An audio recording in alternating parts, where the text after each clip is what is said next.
دنیا میں گناہ کرے تو آیا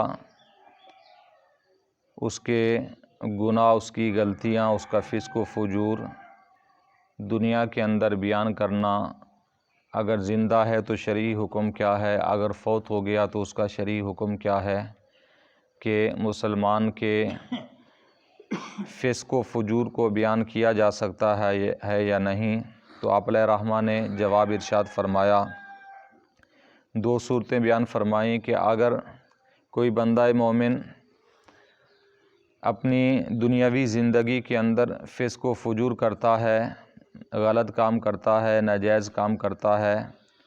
تو اس کے بارے میں حضور نبی کریم صلی اللہ علیہ وسلم کا فرمان اقدس بیان فرمایا کہ حضور نبی کریم صلی اللہ علیہ وسلم ارشاد فرماتے ہیں، اترعون عن ذکر الفاجر متى یعرف الناس اذکروا الفاجر بما فیہ یحذرہ الناس، کہ آپ علیہ الصلوۃ والسلام نے ارشاد فرمایا کہ تم فاجر کا ذکر کرنے سے کیوں ڈرتے ہو؟ اس لیے کہ اس کے فسق و فجور کو بیان کیا کرو تاکہ لوگ اس سے ڈریں اور اس سے اپنے آپ کو بچا لیں۔ اور یعنی یہ ایک صورت یہ بتائی کہ اگر زندہ شخص ہے اور وہ فاسق و فاجر ہے تو اس کے فسق و فجور کو بیان کرنا چاہیے، بیان اس لیے کرنا چاہیے تاکہ لوگ اس سے بچے رہیں، کہیں لوگ اس کے دھوکے میں نہ آ جائیں، اس لیے جب تک وہ زندہ ہے تو اس سے بچنے کا حکم ہے اور اس کے فسق و فجور کو بیان کرنے کا حکم ہے۔ مثال کے طور پر ایک شخص دھوکہ فراڈ بہت کرتا ہے، تو اگر کوئی شخص اس کے بارے میں کسی کو کہتا ہے یار اس سے بچ کے رہنا،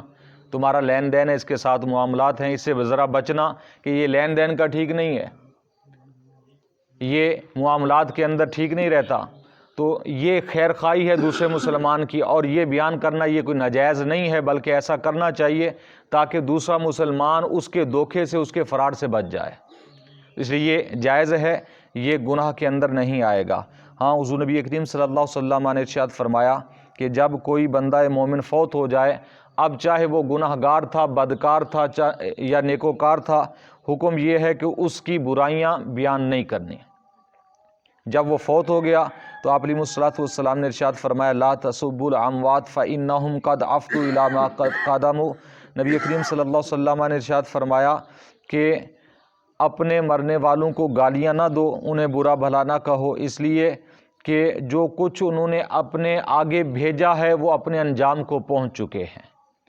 اگر انہوں نے زندگی اچھی گزاری ہے تو اچھائیوں کو پہنچ چکے ہیں، اگر بری گزاری ہے تو انہیں ان کا نتیجہ ملے گا، لیکن وہ دنیا سے چلے گئے۔ اب حکم یہ ہے کہ اگر یاد کرنا ہے اچھے لفظوں میں یاد کریں، برے لفظوں کے ساتھ یاد نہ کریں، اپنے مرنے والوں کو گالیاں بھی نہ دیں، اس سے نبی کریم صلی اللہ علیہ وسلم نے منع فرمایا۔ ایک اور حدیث مبارکہ کے اندر آپ علیہ الصلوۃ والسلام نے فرمایا، اذکر محاسن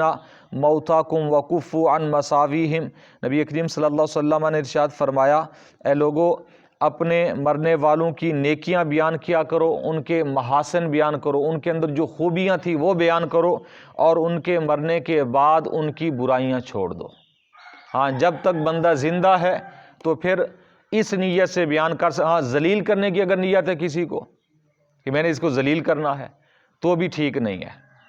ذلیل کرنے کی اجازت ہے۔ ہاں، دوسرے مسلمان کو اس کے دھوکے سے، اس کے فراڈ سے بچانے کی نیت ہو کہ یار کوئی کسی اور کو یہ نقصان نہ پہنچائے، کسی اور کو یہ دھوکہ نہ دے، اس نیت سے اگر آپ کسی کو بتاتے ہیں کہ یار اس سے بچ کے رہنا، تو پھر یہ جائز ہوگا، بلکہ اس میں ثواب ملے گا، اس لیے کہ آپ دوسرے مسلمان کو دھوکے سے بچا رہے ہیں۔ تو نیت یہ ہے تو پھر جائز ہے، لیکن بہرحال جب